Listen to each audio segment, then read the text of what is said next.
चलने लगे और जो है उन्हीं का दुश्मन बन करके उन्हीं का सर्वनाश करने के लिए ठान लिए थे, जिसके कारण से आज जो है यिर्मयाह नबी जो है इस बात का प्रचार कर रहे हैं। यहाँ पर हम लोग पहला खंड में 1 से 8 में हम लोग जो है चरवाहों को देखे, याजकों को देखे, जो परमेश्वर पिता के लोगों का जो है अगुवाई करते हैं। उन्होंने अपना कार्य को पूरा नहीं किया, उन्होंने अपने बात को, परमेश्वर के बात को हूबहू लोगों तक नहीं पहुंचाई और लोगों की अगुवाई नहीं की। यहाँ तक कि राजा लोग भी जो है इस काम में विफल रहे। इसलिए जो है परमेश्वर जो है उन चरवाहों को भी जो है नष्ट करना चाहता है और उनके लिए एक नया चरवाहा, जो चौथा मिला, मैं उनके लिए ऐसा चरवाहा नियुक्त करूंगा जो उन्हें चराएगा, और तब वे न फिर डरेगी, न विस्मित होगी और न उनमें से कोई खोएगी। यहोवा की यह वाणी है।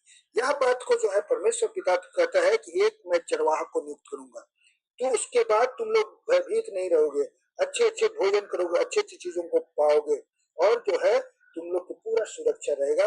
यही बात यीशु मसीह जो है आकर कहता है, मैं सच्चा चरवाहा हूँ, अच्छा चरवाहा हूँ, जो मेरे शब्द को सुनकर मेरे साथ चलता है वह कभी भी जो है निराश नहीं होगा, या वो जो उसकी ढेर सालों में रहेगा। इस बात को जो है यशायाह नबी उस समय भविष्यवाणी किया, जिसको कि यीशु मसीह ने जो है यिर्मयाह नबी उस समय भविष्यवाणी किया, और उसको जो है लोग देखते हैं यीशु मसीह ने कैसा पूरा किया। अब है कि ये जो याजक लोग है, भविष्यवक्ता लोग है, ये लोग क्या किए, इसको 11 में देखिए। क्योंकि भविष्यवक्ता और याजक दोनों भक्तिहीन हो गए। परमेश्वर के साथ में परमेश्वर की भक्ति में रहना है, उसकी उपासना आराधना में रहना है, प्रार्थना में रहना है और अपने जीवन को परमेश्वर के योग्य पवित्र बना कर रखना है, जो कि यहाँ के भविष्यवक्ता लोग, याजक लोग नहीं किए। इसलिए भी जो है परमेश्वर उन पर सारी बुराइयों को जो है डाल देना चाहता है और उन्हें नष्ट करना चाहता है। ऐसे भविष्यवक्ता जो है क्या कर रहे हैं, ऐसे भविष्यवक्ता जो है 21 में लिखते हैं, ये भविष्यवक्ता बिना मेरे भेजे दौड़े जाते हैं और बिना मेरे कुछ कहे भविष्यवाणी करने लगते हैं। यदि ये मेरी इस शिक्षा में स्थिर रहे तो मेरी प्रजा के लोगों को मेरा वचन सुनाते और वे अपनी बुरी चाल और कामों से फिर जाते। भविष्यवक्ता होना बहुत बड़ी बात नहीं है, उपदेशक होना कोई बड़ी बात नहीं है, लेकिन उसके द्वारा से परमेश्वर के लोगों का बचाव होना जरूरी है। अगर वह जो है ऐसी शिक्षा नहीं देता है जिसके कारण से लोग का जीवन बदलता है और जो है वे परमेश्वर के भले बात कामों को करना के लिए फिरते हैं, अगर वे बुरे काम में रहते हैं और उनका चरवाहा जो है, जो उनका जो अगुआ है, उनको जो है पाप और बुराई से नहीं हटने के लिए कहता है और वो लोग असफल रहता है, तो वैसे भी भविष्यवक्ता जो है झूठे भविष्यवक्ता कहलाते हैं।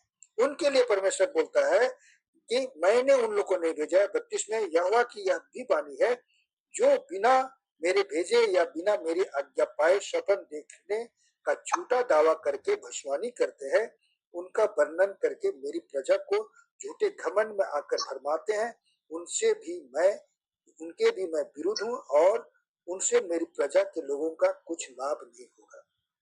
सचमुच इस जगत में बहुत सारे भविष्यवक्ता है, बहुत सारे प्रचारक है, बहुत सारे उपदेशक है, बहुत लोग हैं, लेकिन अगर उनका जीवन जो है परमेश्वर के योग्य नहीं है, अगर वे अपने भेड़ों को परमेश्वर के योग्य नहीं बनाते हैं, तो वे सारे लोग जो है झूठे कहलाते हैं।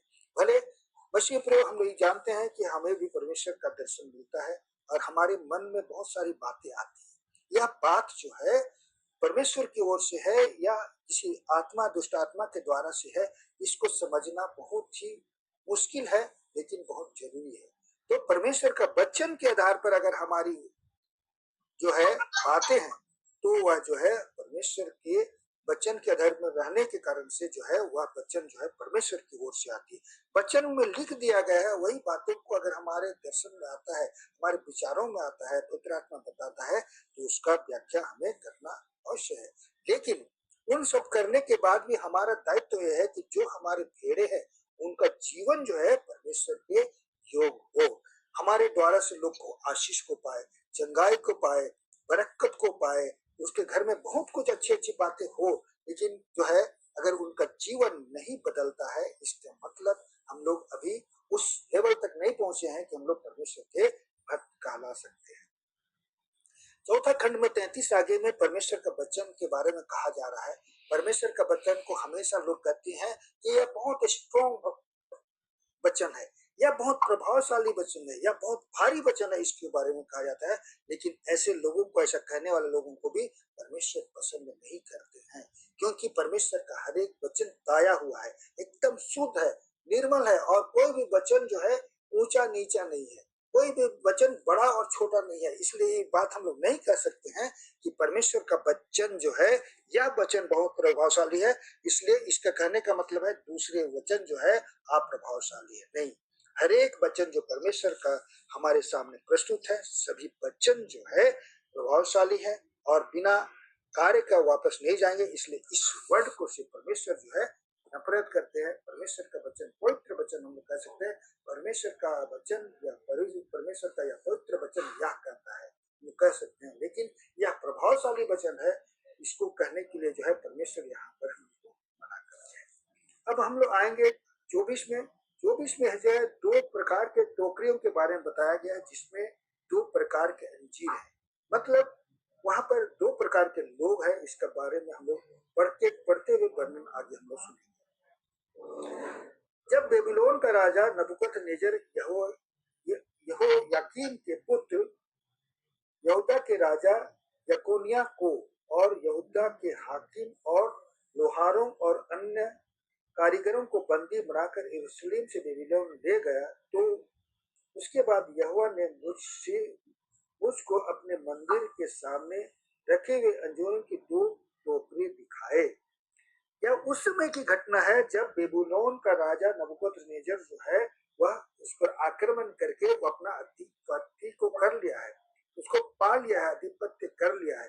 ऐसे समय में जो है वह जो है क्या किया, राजा यकोन्याह को और यहूदा के हाकिमों को और कारीगरों को और लोहारों को, जो बहुत ही कुशल थे, वैसे लोगों को देखिए, वह जो गरीबों को नहीं लिया, वह जो है कंगालों को नहीं लिया, वह अज्ञानियों को नहीं लिया, जिसमें सामर्थ्य थी, ताकतवर थे, वैसे लोगों को लिया। जैसे कि यहाँ देख रहे हैं, जो लोहार हैं, जो उसकी कारीगरी है और कारीगर है, और जो है हाकिम, ये लोग बुद्धिमान थे, और राजा जो एक प्रमुख होता है उसको लेकर के चला गया। उसके बाद परमेश्वर का वचन जो है मंदिर में, परमेश्वर का मंदिर जो यरूशलेम है, उसमें जो है परमेश्वर का दर्शन उसको मिलता है कि वहां 2 टोकरी है, उसमें जो है अंजीर है। एक टोकरी में तो पहले से पके अच्छे अंजीर थे और दूसरे टोकरी में बहुत निकम्मे अंजीर थे, परंतु वे ऐसे निकम्मे थे कि खाने के योग्य भी न थे। फिर यहोवा ने मुझसे पूछा, हे यिर्मयाह, तुझे क्या दिखाई पड़ता है? मैंने कहा, अंजीर। जो अंजीर अच्छे हैं वे तो बहुत ही अच्छे हैं, परंतु जो निकम्मे हैं वे बहुत ही निकम्मे हैं, वरन ऐसे निकम्मे हैं कि खाने के योग्य भी नहीं है। परमेश्वर केवल दर्शन नहीं देते, परमेश्वर बातें भी करते हैं और हमसे पूछते भी हैं, और हमें उनको बताना भी पड़ता है, तब जाके परमेश्वर जो हमें दर्शन दिए हैं उस बात को अगर परमेश्वर जैसा चाह रहे हैं वैसा हम लोग समझ पाते हैं और परमेश्वर को बताते हैं, तो परमेश्वर उस बात की हमें आज्ञा देता है कि उसे हमें जनता के बारे में या अपने भेड़ों के को देना है। इससे पहले नहीं, एकदम इस शर्त है कि वह हमें दर्शन भी दिखाते हैं और उसके बारे में पूछते भी हैं, और जब हम बताते हैं और उस संतुष्ट होते हैं तभी जाके हमें अलाउ करते हैं। आगे में हम लोग बात किया था कि जो भी बातें हमारे दिल में आ रहा है, हम जो दर्शन देख रहे हैं हमारे मन में आ रहा है और जो बता रहे हैं हमारे कानों में, तो परमेश्वर का वचन को परमेश्वर के साथ बातें करने के बाद ही कन्फर्म किया जा सकता है। यहाँ पर अच्छे अंजीर के फल हैं और बुरे दोनों अलग अलग टोकरी में रखे गए। एक अच्छे अंजीर के पेड़ को आगे हम लोग देख चुके हैं, जो एक कन्या राजा है, लोहार है, हाकिम है, कारीगर है, ये लोग अच्छे अंजीर के पेड़ के फल थे, अच्छे अंजीर थे, जो जिनको जो है वह जो है नबूकदनेस्सर जो है बेबीलोन को ले गए, और बाद बाकी जो है वो निकम्मे थे, वैसे लोग जो मिस्र को भाग गए या अन्य अन्य देशों में भाग गए और या तो वहां रह गए, वो लोग जो है वहां है। क्योंकि यिर्मयाह का ये वचन था, यह भविष्यवाणी था कि वैसा करेगा तो आप लोग को कहीं भागना नहीं है, आप लोग को बेबीलोन की गुलामी को स्वीकार कर लेना है, क्योंकि परमेश्वर का यह उद्देश्य है। आगे देखिए तीसरा में, चौथा में, तब यहोवा का यह वचन मेरे पास पहुंचा, इस्राएल के परमेश्वर यहोवा यूं कहता है, जैसे अच्छे अंजीर को वैसा ही मैं यहूदी बंदियों को, जिन्हें मैंने इस स्थान से कसदियों के देश में भेज दिया है, देखकर प्रसन्न हूँ। देखिए यहाँ पर यहूदी लोग बंधुआई में चले गए हैं, यहूदी लोग बेबीलोन के बंधुआई में चले गए हैं, लेकिन परमेश्वर की बात देख करके कि वो लोग जो है स्वीकार कर लिए परमेश्वर बेबीलोन के राजा नबूकदनेस्सर का गुलामी को स्वीकार करके चले गए हैं, इसके लिए वह प्रसन्न है। एक कैसी बात है कि जो है देश गुलाम हो रहा है, लेकिन परमेश्वर जो है उसे प्रसन्न हो रहा है, क्योंकि परमेश्वर की योजना यही थी, इसलिए उसको योजना को फुलफिल करने वाला हर एक व्यक्ति से तो परमेश्वर जो है प्रसन्नचित होते हैं, प्रसन्न होते हैं। मैं उन पर कृपा दृष्टि करूंगा, देखिए, और प्रसन्न है इसलिए उन पर क्या कर रहा है, उनको जो है छोड़ नहीं रहा है। मैं उन पर कृपा दृष्टि रखूंगा और उनको इस देश में लौटा ले आऊंगा, और उन्हें नष्ट न करूंगा परंतु बनाऊंगा, उन्हें उखाड़ न डालूंगा परंतु लगा के लगाए रखूंगा। देखिए गुलामी में चले गए हैं, लेकिन उन लोगों पर परमेश्वर का कैसे अनुग्रह हो रहा है कि बोलता है कि मैं अपनी अनुग्रह की दृष्टि उन पर से नहीं हटाऊंगा, कृपा की दृष्टि को नहीं हटाऊंगा, और उसको फिर से वापस ले आऊंगा। उनको मैं नष्ट नहीं करूंगा परंतु बनाऊंगा, उन्हें को उखाड़ूंगा नहीं परंतु लगा के रखूंगा। ऐसा परमेश्वर है जो कि एक विषम परिस्थिति को भी जो है अच्छी स्थिति में बदलने का जो है वादा करता है, लेकिन उनकी आज्ञाओं का पालन करना एक शर्त है, उसकी आज्ञाकारिता में रहना एक शर्त है, पवित्रताई में रहना एक शर्त है। अगर वैसा होता है तो परमेश्वर हम पर ये जो बातें, जो यहूदी के लोग, इसराइली के लोग जो कि गुलामी में चले गए हैं, उन पर जो अनुग्रह कर सकता है, तो हम लोग तो फ्री हैं, हम लोग स्वतंत्र हैं। ऐसे समय में परमेश्वर हम लोग से प्रसन्न होगा जब हम लोग परमेश्वर की आज्ञाओं को मानेंगे। मैं उनका मन ऐसा मन कर दूंगा कि वे मुझे जानेंगे कि मैं यहोवा हूँ, और वे मेरी प्रजा ठहरेंगे, और मैं उनका परमेश्वर ठहरूंगा, क्योंकि वे मेरी ओर से और सारे मन से फिरेंगे। देखिए वे लोग गुलामी में चले गए पाप के कारण से, लेकिन वहां जा करके जो है वो लोग पश्चाताप करेंगे, और जो है फिर से वे परमेश्वर के समीप आएंगे, और परमेश्वर उनको ठुकराएगा नहीं, वरन उन्हें जो स्वीकार करके वो फिर लेके आएगा।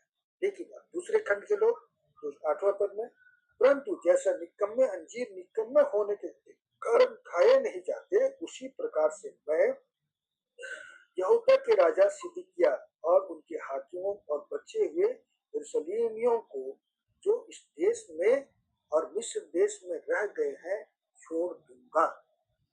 देखिए यहाँ एक खंड है, एक ग्रुप है जो बेबीलोन चला गया है, दूसरा ग्रुप है जो वहीं रह गया है, और तीसरा ग्रुप है जो कि जो मिस्र में भाग गया है। ये दूसरा और तीसरा ग्रुप को जो है परमेश्वर दंडित करना चाहता है, क्योंकि उन्होंने जो है परमेश्वर की बात को इस, और उसको जो है उस सब लोगों को बोलता है परमेश्वर कि मैं उन सबको छोड़ दूंगा, उन पर कोई भी जो है भलाई की काम नहीं करे। इस कारण वे पृथ्वी के राज में मारे मारे फिरते हुए दुख भोगते रहे। ये लोग बेबीलोन की गुलामी को स्वीकार नहीं किए, लेकिन ये मिस्र में भी और अपने ही देश में बहुत कंगाली हालत में रहेंगे, बिना बरकत बिना आशीष के रूप में रहेंगे, और ये गुलामी करेंगे और इधर उधर भागते रहेंगे और दुख भोगते रहेंगे।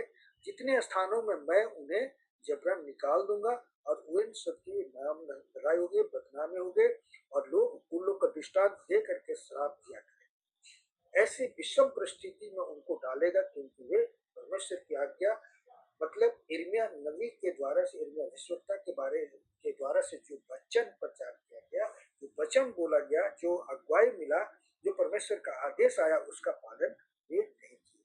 और मैं उनमें तलवार चलाऊंगा, महंगी और मरी फैलाऊंगा, और अंत में इस देश में से जिससे मैंने उनके पुरखों को और उनको दिया था मिट जाएंगे। तो सारे लोग जो है जो नहीं जाएंगे, या नहीं गए हैं, वो सारे के सारे परमेश्वर की दृष्टि में जो है बुरे लोग थे, और इसलिए जो है परमेश्वर जो है उनका विनाश कर देगा। या वही काम हुआ जो नूह के समय में हुआ था, जो सदोम और अमोरा के समय में हुआ था, वैसे ही काम यहाँ पर परमेश्वर पिता करने की जो है ठान ली है। मसीह में भी हमें अच्छे नौकरी वाले, अच्छे अजीर बन के रहना है। परमेश्वर की हर दिन उसकी अगुवाई को मानना है, परमेश्वर के वचन के साथ उस अगुवाई को स्पष्ट करना है, परमेश्वर से बातें करना है और उनके साथ में आगे चलते चलना है, ताकि परमेश्वर जितने भी जो इसराइलियों पर जो विपत्ति को डाला, उनसे इस जीवन में जो संसारिक जीवन है उसमें हम लोग बचे रह सके, और हमारा आत्मिक जीवन भी जो है सिद्ध होते जाते जाए, ताकि जो है हम लोग स्वर्गीय राज में हम लोग प्रवेश कर सके। परमेश्वर पिता इन वचनों पर बहुतायत से आशीष देवे। आमीन।